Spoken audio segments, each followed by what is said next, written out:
अस्सलामुअलैकुम जी, कैसे हैं आप? उम्मीद करती हूँ कि सब लोग ठीक होंगे, खैरियत से होंगे। Welcome to my YouTube channel and welcome to another vlog.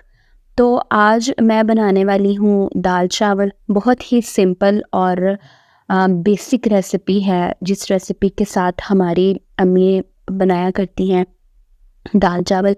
ये बिल्कुल वो रेसिपी है और बहुत ज़्यादा मसाले हम ऐड नहीं करेंगे। डेफ़िनेटली आपकी सेहत के लिए भी अच्छे नहीं होते और जो ज़्यादा मसाले होते हैं मेरे लिहाज से वो टेस्ट को ख़त्म कर देते हैं। उनका खाने का जो अपना टेस्ट होता है ना, वो बरकरार नहीं रहने देते। तो यहाँ पे मैंने कुकिंग ऑयल में डाल दिया है एक प्याज। इसको मैं हल्का सा करूँगी ब्राउन, लाइक ब्राउन भी नहीं करेंगे, थोड़ा वाइटिश सा ही छोड़ेंगे। और फिर इसके अंदर मैं डालूँगी कुटी हुई जो है लहसुन, अदरक और हरी मिर्च, ठीक है? उनको मैं अच्छी तरह से भून के फिर इसके अंदर मेरे पास ना चिकन के थोड़े से पीसेस पड़े हुए थे हड्डियों समेत, तो वो ना जब भी मेरे पास इस तरह का कोई एक्स्ट्रा चिकन का पीस पड़ा होता है ना, तो वो मैं दाल में ना डाल देती हूँ। उससे ये होता है कि इसका जो टेस्ट होता है ना, वो बहुत अच्छा आ जाता है। और कुछ लोग जो है ना, वो कनौर क्यूब्स, आपको पता है कि वो डालते हैं ताकि सालन है ना उसका टेस्ट अच्छा हो जाए। तो उसकी बजाय अगर आप घर में अगर थोड़ा बहुत चिकन जो है ना वो बचा हुआ पड़ा हो, तो उसको बीच में डाल देंगे, तो आपको वो किनौर के क्यूब्स जो है ना वो डालने की बिल्कुल भी ज़रूरत नहीं रहती और आपका खाना वैसे ही अच्छा बन जाता है। आज का खाना ना थोड़ी कन्फ्यूजन में पका। मेरे कन्फ्यूजन खाने में नहीं, कन्फ्यूजन है माइंड की। मैं खाना पकाते-पकाते ना, जब भी आप लोग भी रिलेट कर सकते हैं कि जब भी आप किसी काम में मसरूफ़ होते हैं ना, तो आपका जो दिमाग है ना वो एक अलग ही डायरेक्शन में चल रहा होता है, उसमें सोचें आ रही होती हैं, अगर आपको कोई डिस्टर्ब करने वाला ना हो तो। तो यहाँ पे मैं साथ-साथ खाना पका रही थी और साथ-साथ मैं सोच रही थी कि अ, लोग कितनी आसानी से दूसरों को बेवकूफ़ बनाते हैं, ठीक है? मैं अक्सर अक्सर ही ऐसा होता है कि कोई दूसरा इंसान है ना, वो आपको बेवकूफ़ बना रहा होता है और वो अपनी चालाकी पे ना बड़े खुश होते हैं कि हमने फ़लाँ को बेवकूफ़ बना लिया अपने तई। और उससे ज़्यादा मज़े की ये बात है कि आपको पता होता है, हमेशा हर कोई बेवकूफ़ तो नहीं होता ना। कुछ लोग होते हैं मासूम, जिन्हें दुनियादारी का इतना पता नहीं होता। लेकिन अगर सामने वाला आपसे ज़्यादा बेहतर जानता है चीज़ों को, और अगर चले नहीं भी जानता, और वो इतना तो जानता है कि दुनिया में क्या हो रहा है, और उसके बावजूद आप अगले बंदे को बेवकूफ़ बनाने की कोशिश करें और यूँ तसव्वुर करें कि आपने उसे बेवकूफ़ बना भी लिया है और आप इसमें मुकम्मल तौर पे कामयाब हो गए हैं, तो ये डेफ़िनेटली आपकी अपनी बेवकूफ़ी है। ऐसे लोगों की बातों को सुनने में मज़ा तो आता है, आपको जब पता चल रहा हो कि ये मुझे बेवकूफ़ बना रहा है, लेकिन कमाल ये है कि हम लोग अक्सर ऐसे लोगों की बातें सुनते भी हैं, उनको पॉज़िटिवली रिस्पॉन्स भी करते हैं और इस चीज़ को अपने दिमाग में लाए बगैर उनकी जो है ना खिदमतगुज़ारियाँ भी करते हैं और सब करते हैं, ठीक है? यहाँ पे मैं डेफ़िनेटली बात कर रही हूँ रिश्तेदारों की और करीबी दोस्तों की।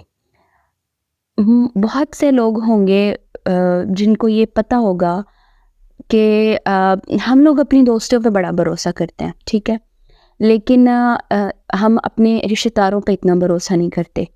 पर मैं अगर अपने एक्सपीरियंस के अकॉर्डिंगली बताऊँ ना, तो आजकल की, मुझे पहले की दोस्तियों का नहीं पता। बचपन में हम मैंने कभी दोस्त बनाए ही नहीं थे। मेरी कज़िन्स वग़ैरह, मेरी बहनें ही मेरे लिए सब कुछ हुआ करती थी। और आजकल का दौर ऐसा है कि यहाँ पे जो रिश्तेदार हैं ना, वो रिश्तेदार नहीं रहे, वो साँप बन चुके हैं। और कभी-कभार आप लोग बैठते हैं ना, तो आपको उस वक़्त पे रिग्रेट होता है कि हमने इनके साथ टाइम क्यों स्पेंड किया। कुछ चीज़ें हैं जो माइंड में चलती रहती हैं और अपनी ही बेवकूफ़ी पे इंसान परेशान भी होता है। लेकिन डेफ़िनेटली अगर आपकी एज कम हो या आपका वो मैच्योरिटी का लेवल ना हो, और उस वक़्त हमें माँ-बाप समझाते हैं कि फ़लाँ बंदे के साथ ना चलो, ये ठीक नहीं है, फ़लाँ बंदे के साथ ना चलो, ये ठीक नहीं है। और उस वक़्त हमें हमारे माँ-बाप ही बुरे लग रहे होते हैं। हम ये समझते हैं कि क्योंकि हम इनके साथ खुश हैं तो हमारे माँ-बाप हमें इनके साथ उठना-बैठना हमारा पसंद नहीं करते, इनके साथ हमारा टाइम स्पेंड करना हमारे माँ-बाप को वेस्ट ऑफ टाइम लगता है। जबकि वो अपनी जगह पे बिल्कुल ठीक होते हैं और ये हमें बहुत सारा वक़्त गुज़रने के बाद पता चलता है, ठीक है। यहाँ पे मैं किसी का नाम तो डेफ़िनेटली नहीं ले सकती और आप मेरी बातों से आपको ये अंदाज़ा भी हो गया होगा कि मैं शायद किसी की बातों से हर्ट हूँ या मुझे कुछ चीज़ें हैं जो बुरी लगती हैं या गैर मुनासिब लगती हैं। माशरे का जो बिगाड़ है ना वो एक बहुत बड़ी चीज़ है, ठीक है? लेकिन जब हमारे इर्द-गिर्द इतनी ज़्यादा बाउंड्रीज़ होती हैं ना, जिनकी वजह से हमें दबाना पड़ता है अपना आप। हमें अलाउड नहीं है कि हम अपने से किसी बड़े को ये कह सकें कि आप मुनाफ़िक हैं। हमें ये अलाउड नहीं है कि हम अपने से किसी बड़े को कोई बड़ा ना भी हो तो कोई रिलेटिव हो तो हम उसके मुंह पे कह सकें कि भाई आपका ये चीज़ जो है ना ये बहुत ही नेगेटिव है और इसको आप हमारे घर में नहीं लेके आ सकते, क्योंकि वो फिर ना बाद में एक फैमिली का बहुत बड़ा इशू बन जाता है जिसकी वजह से बहुत सारी प्रॉब्लम्स क्रिएट होती हैं। तो हमें मसलहतन चुप रहना पड़ता है। हमें ख़ानदानी वो जो एक है ना इक़दार, उनके लिए चुप रहना पड़ता है और हर चीज़ को जानते बूझते समझते बूझते हमें वो चीज़ें फेस करनी पड़ती हैं। कुछ लोगों के पल्ले मेरी बात पड़ी होगी, कुछ लोगों के पल्ले मेरी बात नहीं पड़ी होगी, लेकिन डेफ़िनेटली मुझे ये प्लेटफ़ॉर्म मिला है। मुझे यूँ लगता है कि कभी-कभार अगर कोई बात मुझे बॉदर कर रही है, ठीक है, तो मैं यहाँ पे आके बोल सकती हूँ। कुछ लोगों को समझ में आती भी होगी या एटलीस्ट मेरा कैथारसिस हो जाता है। मुझे यूँ लगता है, आप लोगों से जब बात करती हूँ तो मुझे लगता है कि कोई सुनने वाला है, तो इससे थोड़ा माइंड रिलैक्स हो जाता है। तो बात को यहाँ पे ही ख़त्म करते हैं और आते हैं अपनी रेसिपी की तरफ। आपने देखा है मैंने दाल को अच्छी तरह से भून लिया था और उसमें पानी डाल के, ठीक है, मैंने उसको पकने के लिए रख दिया था। दूसरी साइड पे मैं साथ चावल बना रही हूँ। चावलों में ना मैं पहले से ही थोड़ा-सा ज़ीरा और एक जो है ना इलायची वग़ैरह डाल के, दालचीनी डाल के, तो उसका मैं पानी पकाती हूँ।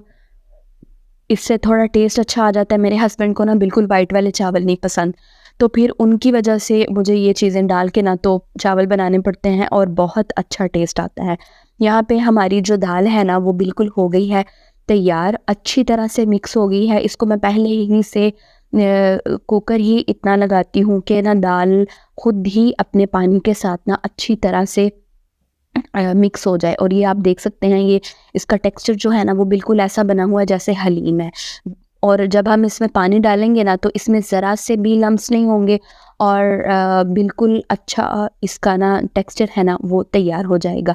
पानी डाल के तो मैंने इसको कर दिया है जी अच्छे से मिक्स, और फिर इसके बाद मैं चूल्हा जला के इसको अच्छी तरह से बॉयल दे दूँगी। दूसरी तरफ मेरे जो चावल हैं वो दम पे चढ़ा दिए हैं, वो भी थोड़ी देर में पक जाएँगे। आज इन्हीं सोचों के चक्कर में ना मैंने लास्ट में खाना जब सर्व कर दिया, मैंने इसकी ना लास्ट वाली जो प्रेजेंटेशन होती है वो मैं रिकॉर्ड करना बिल्कुल भूल गई, क्योंकि मेरा माइंड बिल्कुल डाइवर्टेड था। लेकिन पहले मैंने सोचा कि मैं वीडियो नहीं पोस्ट करती, लेकिन फिर मैंने सोचा कि वीडियो ऑलमोस्ट पूरी तो बनी हुई है तो ये मुझे डालनी चाहिए। तो दुआ में याद रखिएगा और चैनल को कर दीजिएगा सब्सक्राइब। और अगर किसी को कोई बात बुरी लगी हो तो दिल से माज़रत, और दुआ में याद रखिएगा। अल्लाह हाफ़िज़।